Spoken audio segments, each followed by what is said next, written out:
कधी विचार केलाय की एक अशी व्यक्ती जिचा जन्मच एका अशा व्यवस्थेत झाला जी तिला चिरळून टाकण्यासाठी बनवली होती, तीच व्यक्ती पुढे जाऊन जगातल्या सगळ्यात मोठ्या लोकशाहीचं भवितव्य लिहू शकते?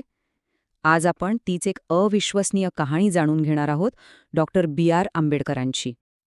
हे फक्त शब्द नाहीत, ही आहेत त्या करोडो लोकांची वेदना जे अस्पृश्यता नावाच्या एका भयंकर व्यवस्थेत जन्माला आले.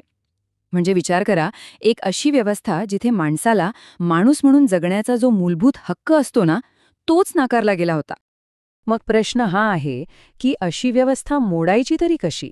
एका व्यक्तीने हे करून दाखवलं आणि अक्षरशः इतिहास बदलला. चला तर मग पाहूया त्यांनी हा जवळजवळ अशक्य वाटणारा लढा दिला तरी कसा. चला तर मग सुरुवात करूया. ही जी भिंत होती, ही नेमकी कशाची होती?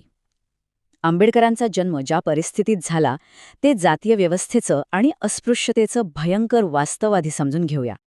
आता सोप्या भाषेत सांगायचं झालं तर ही एक अशी सामाजिक रचना होती जिथे काही लोकांना फक्त त्यांच्या जन्मामुळे अपवित्र मानलं जायचं. त्यांना समाजाच्या मुख्य प्रवाहातून अक्षरशः बाहेर फेकलं गेलं होतं. आणि हे फक्त काही नियम नव्हते नाही, हे त्यांचं रोजचं जगणं होतं. जरा विचार करा, ज्या रस्त्यावरून अख्खं गाव जातंय तो रस्ता आपल्यासाठी बंद आहे. ज्या विहिरीतून गाव पाणी पितंय तिथून आपल्याला पाणी घेता येत नाही. म्हणजे हा फक्त सामाजिक बहिष्कार नव्हता, हे तर माणुसकीचं पद्धतशीरपणे खच्चीकरण होतं. मग ह्या अभेद्य भिंतीला तोडायचं कसं? आंबेडकरांनी जे पहिलं शस्त्र निवडलं ते होतं ज्ञान.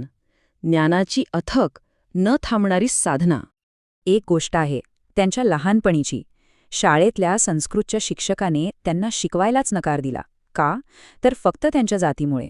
यावरून लक्षात येतं की व्यवस्थेने त्यांना अगदी सुरुवातीपासूनच ज्ञानापासून दूर ठेवण्याचा किती प्रयत्न केला होता. पण ते थांबले नाहीत. आता हे बघा, ह्या फक्त पदव्या नव्हत्या, अजिबात नाही. हे एक बौद्धिक शस्त्रागार तयार करण्यासारखं होतं. आंबेडकरांनी जगातलं सर्वोत्तम ज्ञान मिळवलं. का? तर त्याच व्यवस्थेशी लढण्यासाठी जिने त्यांना कधी काळी एका वर्गात शिकण्यापासून रोखलं होतं. पण हे ज्ञान फक्त पुस्तकांमध्ये बंद राहणारं नव्हतं. आता वेळ आली होती ते शस्त्र वापरण्याची आणि व्यवस्थेला थेट समोरासमोर आव्हान देण्याची. ही घटना खरंच खूप काही सांगून जाते. विचार करा, एका बाजूला मानवी समानतेसाठी एक शांततापूर्ण आग्रह होता, तर दुसऱ्या बाजूला अशी मानसिकता होती की माणसाच्या स्पर्शापेक्षा जनावरांचं मलमूत्र जास्त पवित्र आहे. या एका घटनेनं अख्ख्या देशाचं लक्ष वेधून घेतलं. आणि इथे एक महत्त्वाचा मुद्दा लक्षात घेतला पाहिजे.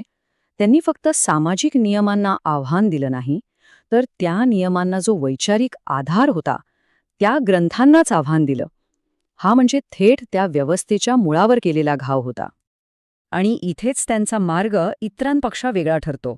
बघा, अनेकांना वाटत होतं की लोकांचं मनपरिवर्तन करून बदल घडेल. पण आंबेडकरांना हे अगदी स्पष्टपणे कळून चुकलं होतं की फक्त विनवण्या करून, आवाहन करून काहीही होणार नाही. खरा बदल तेव्हाच घडेल जेव्हा शोषितांच्या हातात राजकीय आणि कायदेशीर ताकद येईल. आणि मग इथूनच त्यांच्या आयुष्याच्या त्या पर्वाची सुरुवात होते, जिथे त्यांनी एका आधुनिक लोकशाही भारताची कायदेशीर चौकट तयार केली.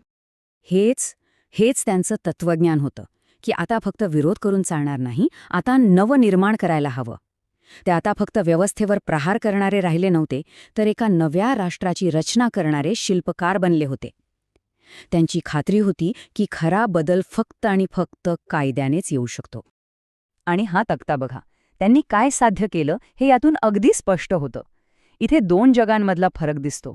एका बाजूला आहे जन्मावर आधारित भेदभावाला मान्यता देणारी जुनी व्यवस्था, आणि दुसऱ्या बाजूला आहे त्यांनी तयार केलेलं संविधान जे समानतेला सर्वोच्च मानतं.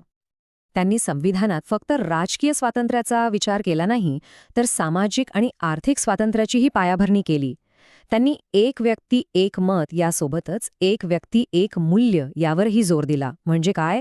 तर प्रत्येक नागरिकाला केवळ मतदानाचा हक्क नाही, तर समान मान, समान प्रतिष्ठा मिळायला हवी. पण आंबेडकरांना हे चांगलं माहीत होतं की लढा अजून संपलेला नाही.